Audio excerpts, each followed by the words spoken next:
بسم الله الرحمن الرحيم. السلام عليكم أيها الإخوة والأخوات ورحمة الله وبركاته. تحدثنا في الحلقة السابقة عن المحبة وأنها من الإيمان، وأن نضج الإيمان بالأخوة الصادقة، ونتحدث هنا حول ثمار تخلي المؤمنين عن مواجهة الانحراف عن المحبة بالكراهية. عالم دين امتلأ معرفة، هو يمتلك المعرفة، خطب الناس الجمعة فكان مما قال: وقال رسول الله صلى الله عليه وآله: وإن هذه الملة ستفترق على 73 فرقة، 72 في النار وواحدة في الجنة. منهم، وأخذ يعدد: أهل النار من المؤمنين، المجسمة الذين وصفوا الله بأوصاف الأجسام فخرجوا عن دائرة التوحيد ووقعوا في الكفر الشنيع. هاي أول ناس كفروا، وهي طبعا طائفة كبيرة من المسلمين. ومنهم المرجئة والقدرية الذين أخبر عنهم الرسول فقال: صنفان من أمتي ليس لهما في الإسلام نصيب، المرجئة والقدرية. حتى تشوف نماذج من الكذب على لسان رسول الله، كل من أراد أن يوبخ ويحقر فئة وضع عليها حديث. فقد روي عن الصادق المصدوق أنه قال: لكل أمة مجوس، ومجوس هذه الأمة الذين يقولون لا قدر. الله العالم لكل أمة مجوس، هاي حقيقة هو حطها، الله العالم يعني ليس لها أصل. يعني من مات منهم، هؤلاء اللي هم المرجئة والقدرية، فلا تشهدوا جنازته، ومن مرض منهم فلا تعودوهم. بينما هو كان يصلي على المنافقين.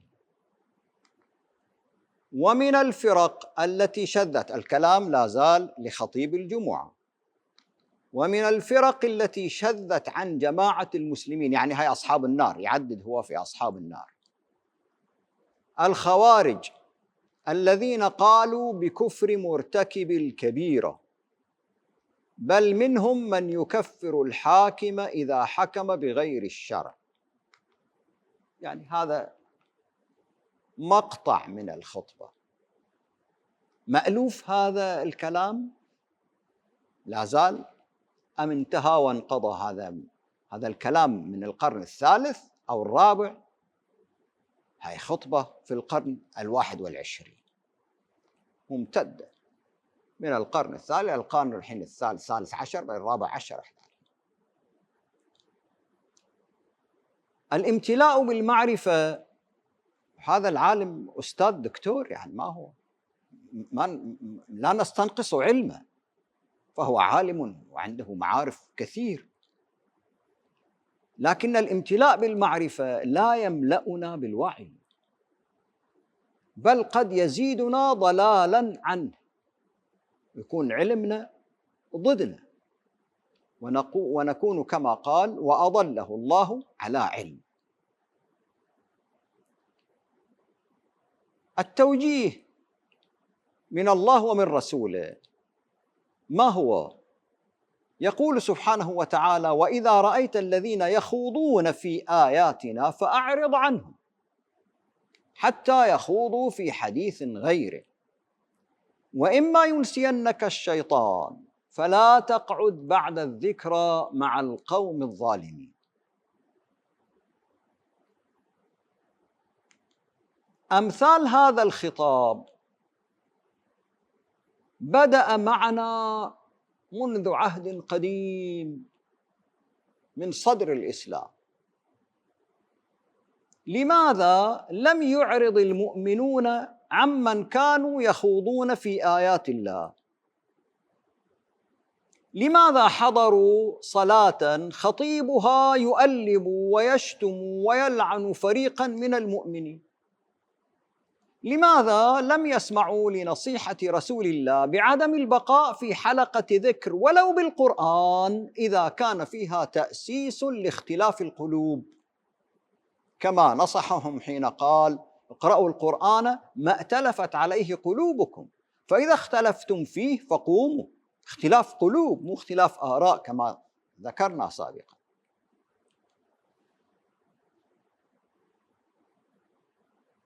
فإن كنا نعيش في هذا الزمان الحافل بالتجارب السيئة ومشاعر الذل والتأثير السلبي ممن غرتهم الحياة الدنيا وتنكر السلطات الجائرة للحقوق وسيادة الأباطيل ومهاوي الإعلام الموجه وعامة البدع المحدثة في أصول الدين وغيرها التي تفقدنا ذمتنا وتقودنا إلى اتجاهات مختلفة لنكون شرذمة أشرارا من بين جملة الأشرار والعصاة. فنحن إذن إلى مزيد من التمزق أسرع وأشمل. كل التمزق الذي نحن فيه كانت أداته منبر الجمعة، أكبر أداة فيه منبر الجمعة. منبر الجمعة يحضره المصلون، ليس للدولة وللمتخاصمين غير حلقات الدرس ومنبر الجمعة، وقد أحدثوا كل هذا البلاء بنا، فما بالك ونحن نشهد هذا العصر.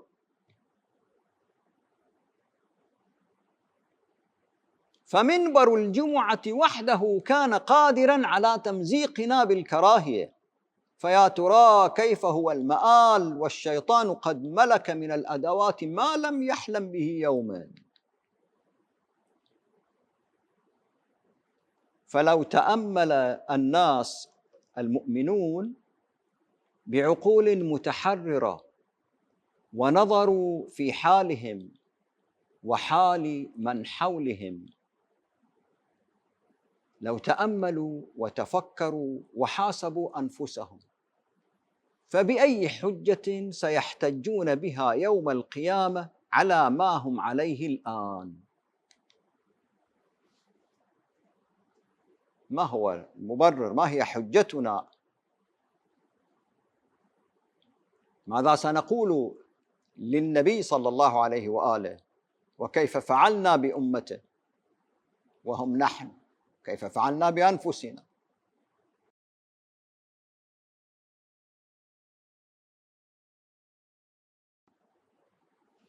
شفقة النبي صلى الله عليه وآله بنا جعلته يرمي أمامنا بفنارات معالم تنبيه على طريق المستقبل، فنارات تنبيه على طريق المستقبل.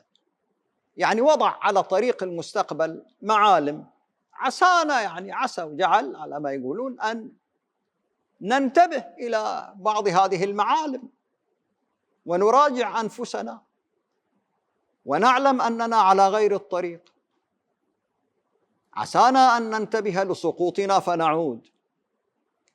فنبه وفقا للمتاح بين يديه من أدوات التبليغ، ما عنده يعني مثل اللي عندنا،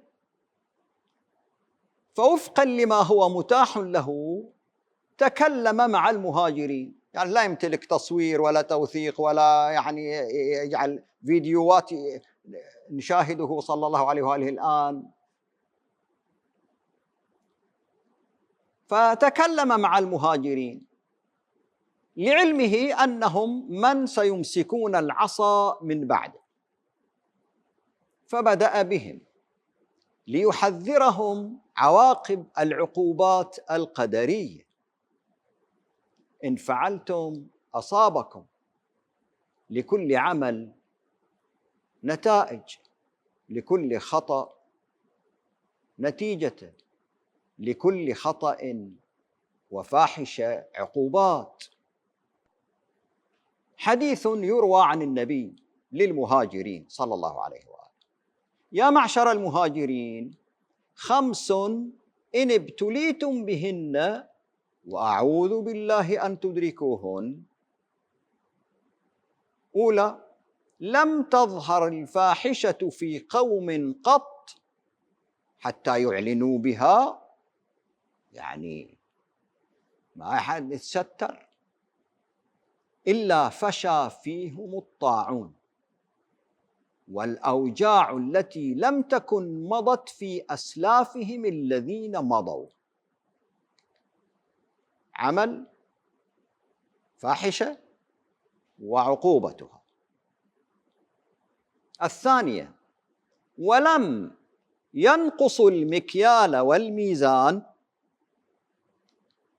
يعني أمة كلها مجمعة على نقص المكيال والميزان، كأنهم قوم شعيب، مو 1 2 3، يعني الأخطاء الطبيعية هذه معروفة في كل الأوقات موجودة، ولكن أمة تجمع على نقص المكيال والميزان إلا أخذوا بالسينين وشدة المؤنة وجور السلطان عليهم. فاحشة وعقوباتها. الثالثة: ولم يمنعوا زكاة أموالهم إلا منعوا القطر من السماء، ولولا البهائم لم يمطروا.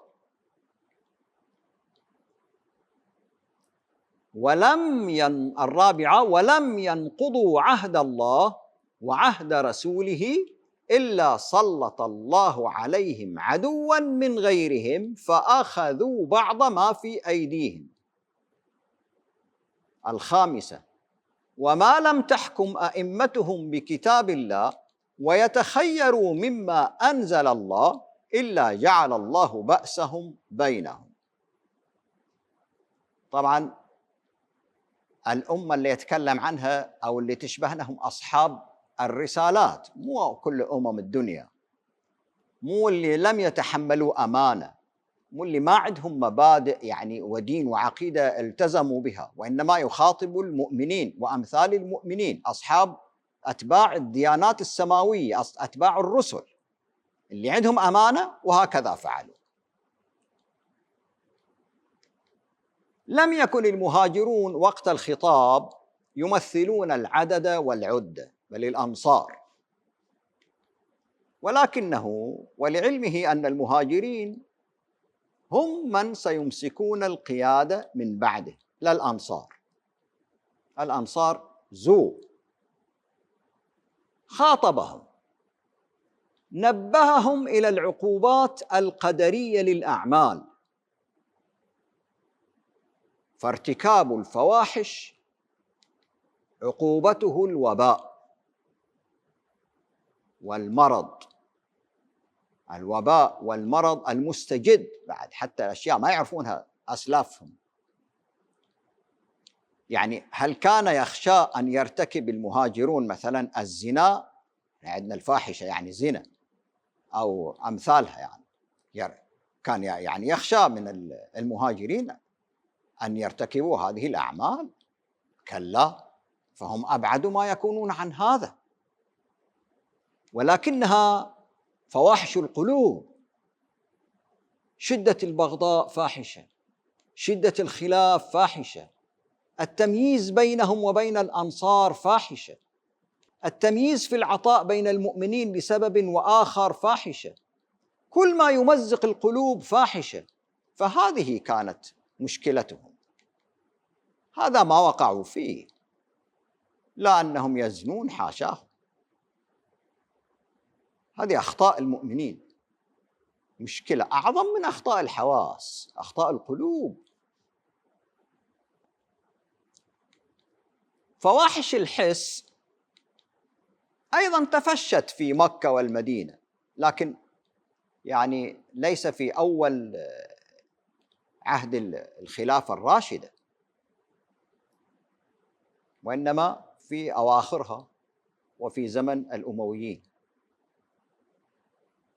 فواحش الحس تفشت في مكة والمدينة من بعدهم بقليل، لكن لهم في تفشيها يد، للمهاجرين في تفشي تلك الفواحش يد غير مباشرة، فهم حاشاهم أن يفعلوها، ولكنهم حينما شغلتهم الكراهية والخلاف فيما بينهم تسلم الخلافة الطلقاء وأبناء الطلقاء، وهم آخر وأوهن من أسلم. ذهب الأقوياء وجاء المؤلف قلوبهم الذين يتدينون بالمال، يراضيهم الرسول بالمال.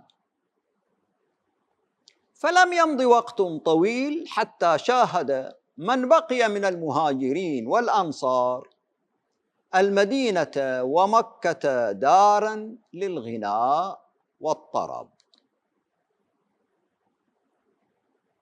وشاهدوا الطواف حول البيت موضعا للغزل بين الشباب والشابات والشعراء الماجنين. أبيات ما شاء الله لعمر بن أبي ربيعة في التغزل في فتيات الطواف: يمكنك أن تدون قائمة بأسماء المغنين والمغنيات في مكة والمدينة عاصمتي الإسلام. يصف الأستاذ شوقي ضيف ذلك فيقول: وأما الحجاز فقد غرقت فيه، يعني في الغناء، إلى أذنيها، وكانت المدينة أسبق مدن الحجاز إلى العناية بالغناء، فقد رأينا أنها أخذت تعنى به منذ عهد عثمان. هذا ضيف. وطبعا الغناء حينها ليس كما اليوم، الغناء ليس متاحا لعامة الناس حينها، بل للنخبة، لأنه لا يكون إلا بمخالطة ومجالسة، يعني كأنك رايح المسرح، وليس كاليوم تسمعه في الإذاعة، في الطريق، في أي مكان، وأحيانا كثيرة يقترن مع صواحبه شراب، رقص، وذيول. فهذا المحذر من وقوعه قد حدث. إذن صار في خلاف، فواحش الخلاف والكراهية والتمييز، وحتى بعدين فواحش الحس. طيب الآن هل وقع؟ تبعته عقوبته القدرية بالأوبئة كمؤشر لتنبيه الغافلين وقعت، حتى يكون يعني الحديث نمشي معه في المقدمة والنتيجة. هذه المقدمات قد حدثت، فهل وقعت النتائج؟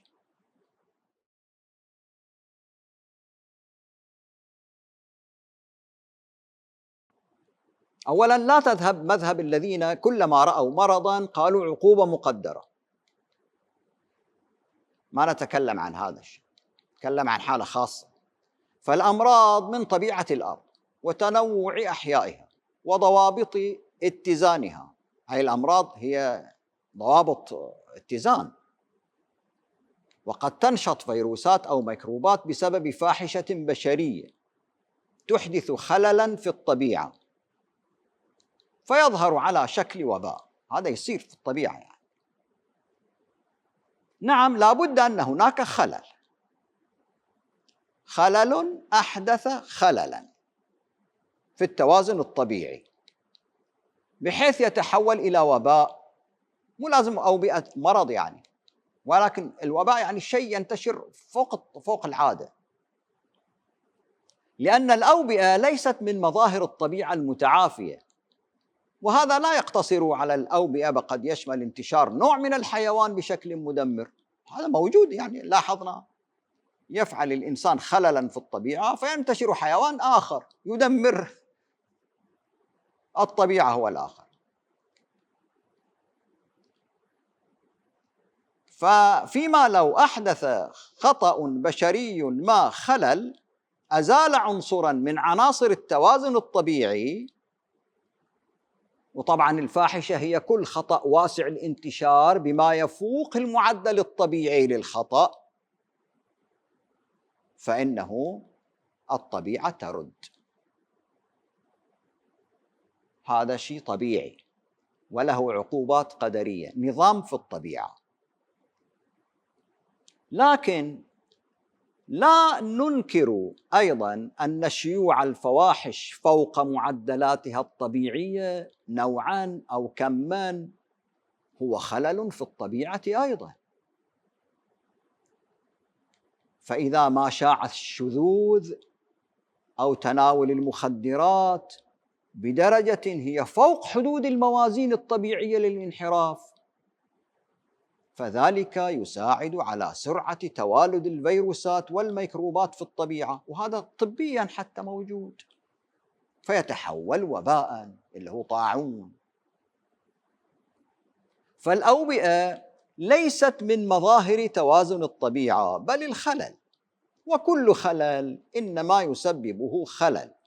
طيب من الكائن الذي قادر على إحداث الخلل؟ الإنسان. الكائن القادر على إحداث خلل في الطبيعة هو نشاط الإنسان، فالطبيعة توازن نفسها ما لم يفسدها نشاط بشري. الطبيعة لكن مركبة على قوة العودة للتوازن، هي هكذا مجعولة، خلقها الله هكذا، وطريقتها في ذلك إزالة أسباب الخلل ولو بإحداث أضرار بالغة ببعض عناصرها كائنات أو بشر، ليعود اعتدال الميزان. ودائما سيكون هناك ضحايا أبرياء لا ذنب لهم في أسباب الخلل، ولكن هكذا هي الطبيعة، لا يمكنها التعامل معاملة القضاء والمحاكم، أنت سببت الخلل أنت تصاب به، لا.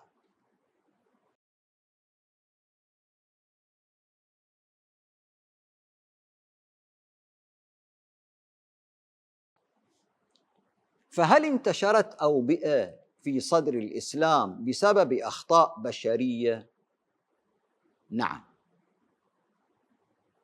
يذكر المؤرخون طاعون عمواس بلددي سنة 18 للهجرة، بعد المعارك بين المسلمين والروم تركت الجثث وتعفنت أجسام القتلى لم تدفن. لماذا لم تدفن؟ هنا الفاحشة. يعني بغض النظر القتل كان صحيح ولا مو صحيح، إذا مو صحيح فهو فاحش، وإذا صحيح عدم دفن الموتى فاحشة، سواء مسلمين أو غير مسلمين. لما تركت الجثث لم تدفن؟ المعركة انتهت، فترك الجثث نكاية بالعدو مثلا فاحشة، ويأتي الرد من الطبيعة جاهز. هي هكذا تعمل. الوباء تعفنت الجثث، انتشر الوباء، ومات فيه من وجوه المسلمين أبو عبيدة بن الجراح، معاذ بن جبل، يزيد بن أبي سفيان، الحارث بن هشام، وخلق كثير. هل ذكرهم التاريخ يعني، يمكن في وجوه أخرى ما هي وجوه عند الكاتب، الله العالم، ما أحصيناهم يعني. وكذلك أصابهم الطاعون الجارف. أنا فقط يعني أذكر الذي ذكرهم التاريخ، ربما هناك أشياء لم يذكرها التاريخ.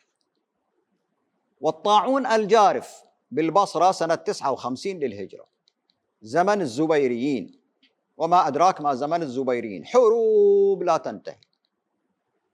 سمي بالجارف لسرعة فتكه، فرغم أنه لم يدم سوى 3 أيام إلا أنه فتك بخلق كثير ما سببه؟ خلل أكيد، خلل آخر لم يذكره المؤرخون لكن أكيد هناك خلل. طاعون الفتيات أو الأشراف، يقولون بدأ بالفتيات وحصد بعد ذلك الأشراف فسمي بالمسميين. هذا سنة 87 للهجرة. عبارة الفواحش مثل ما ذكرنا لا تقتصر على ما في أذهاننا من الانحرافات الجنسية. احنا عادة نقول فواحش، قال هذا يعني مو زنا ما زنا، بل تعني كل مخالفة فاحشة زائدة عن المعدل الطبيعي المتوقع للأخطاء. الإنسان خطاء لكن هناك معدل. فانتشار الجنس الترف بشكل كبير هو فاحشة، كما أن انتشار القتل، السرقة، البغضاء، التمييز هو فاحشة. النقطة الثانية المحذر منه الثاني: ولم ينقصوا المكيال والميزان إلا أخذوا بالسينين وشدة المؤنة وجور السلطان عليهم.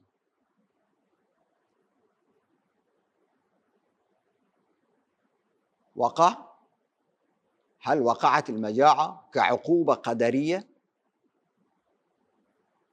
التاريخ يذكر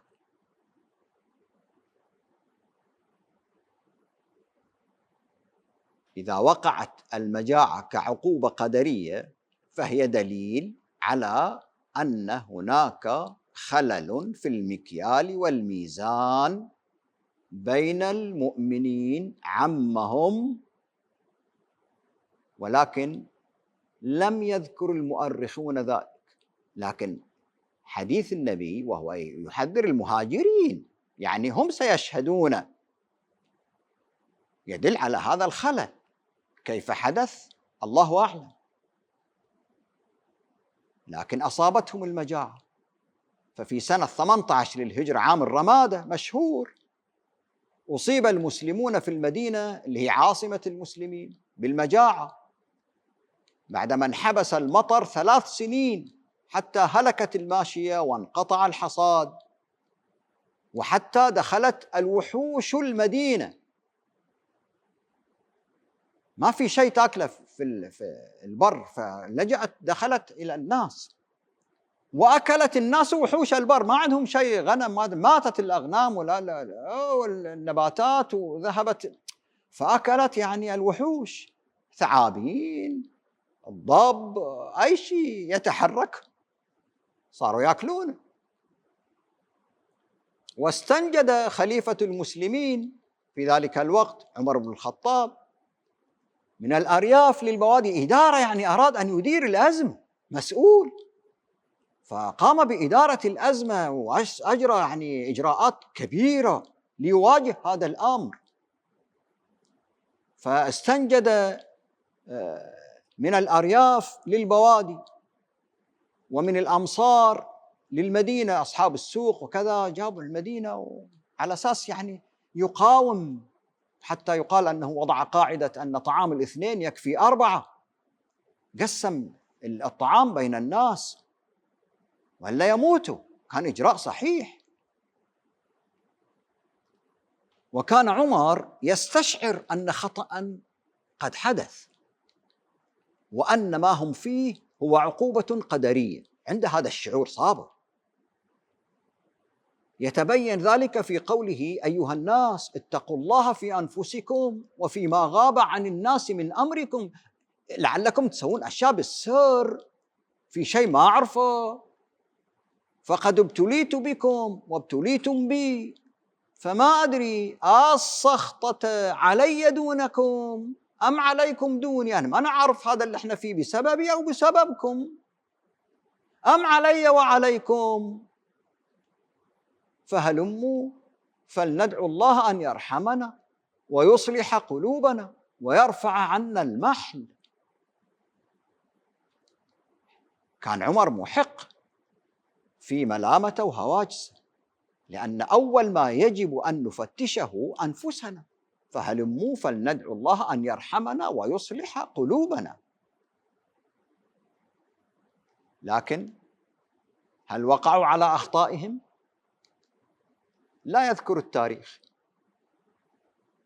فإن وجدنا أننا براء، إحنا ما هو سبب؟ فتشنا في مواضع أخرى.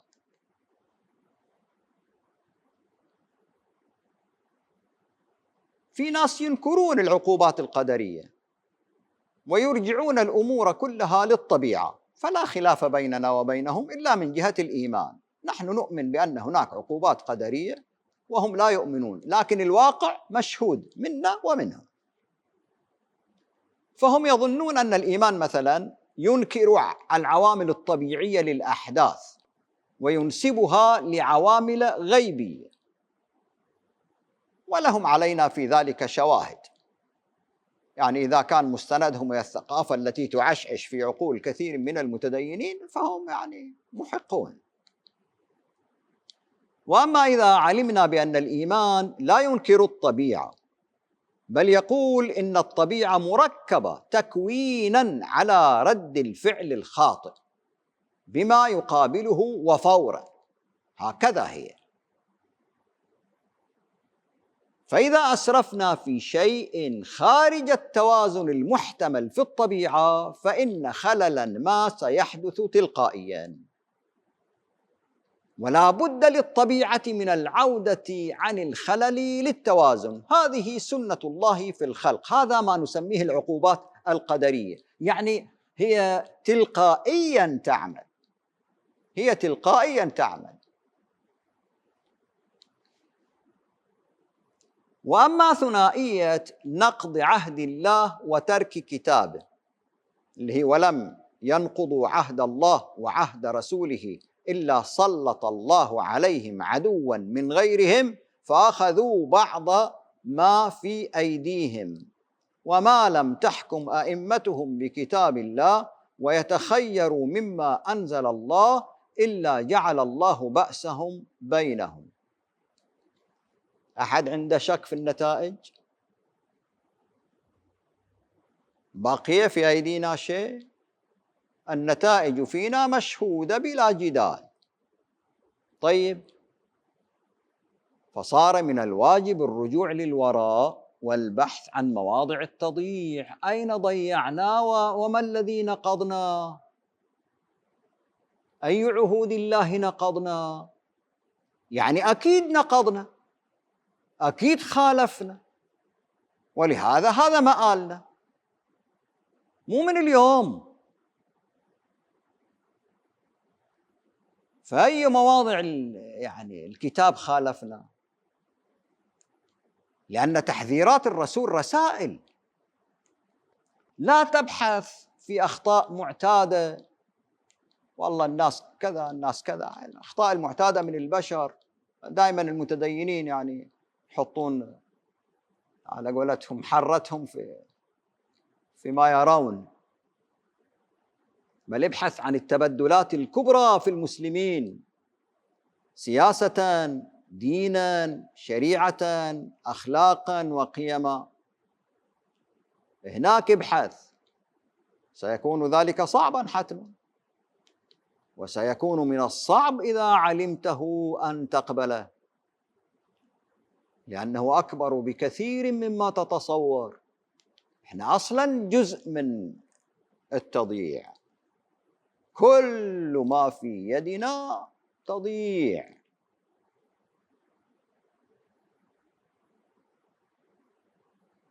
ابحث عنه في استعلاء الفراعنة وفيما حدث من الفرقة والتمييز بين الناس، في استضعاف طائفة وعلو طائفة، في احتقار ملة أو عرق أو لون أو جنس. هل فعلناه؟ بكل تأكيد.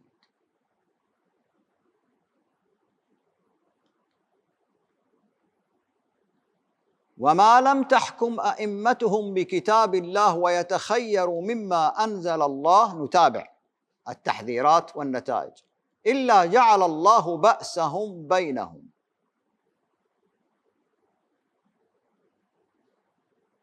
إن فرعون علا في الأرض وجعل أهلها شيعا يستضعف طائفة منهم يذبح أبناءهم ويستحيي نساءهم إنه كان من المفسدين. كل الطغاة هم هكذا متعالون مفسدون. هاي الرأس الأول للإفساد. يشترك معهم أئمة الجور، أئمة الدين، أئمة الجور من أولئك الذين يحملون الكتاب، اللي هم مشايخ الدين علماء الدين، طافحة عقولهم بالأسقام والمناهج المعوجة. وما هي الورقة الأكثر ربحاً في أيديهم؟ الورقة الأكثر ربحاً وفاعلية في أيديهم تقسيم الناس إلى طوائف وتشويههم وحصارها بشتى السبل. نموذج الخطبة الأولية اللي ذكرناها. طيب، هل صار بأسنا بيننا؟ صار بأسنا بيننا؟ هي نتيجة له؟ بالطبع نعم. ما أغزر الدماء التي أرقناها فيما بيننا. ومنذ متى بدأ؟ بدأ مبكرا. إذن التضييع، تضييع الأئمة لكتاب الله وتسلط الفراعنة سابق بقرون على ما يدعونه من أن الآن ما في قطع يد، ما في قطع رقبة، ما في كذا. هذا طول عمرهم الجبابرة ومشايخ الدين يقطعون الرؤوس والأكف ويجلدون. إن كان هذا هو الخلل الذي وقع، الحمد لله هذا يعني تخلصنا من أحد وجوه الاستبداد. وعليه فالتضييع ليس بعدم إقامة الحدود وعدم فرض أحكام الفقه وعدم وجود الخلافة إلى آخره مما يروج له الحزبيون يعني ما أدري السذج أو الذين يستغفلون الناس يخادعوننا. فهذه بكائية على ضريح أجوف. ليش الخلافة كانت يعني والنعم؟ بل هو أعمق وأشد. إنه يوم ضاعت الوحدة وتمزقنا بالكراهية واستبحنا حرماتنا المادية بالقتل والسجن والاستبداد ومنع الحرية، وحرماتنا المعنوية بالتكفير والتضليل ومنع الحرية، داؤنا قديم مزمن.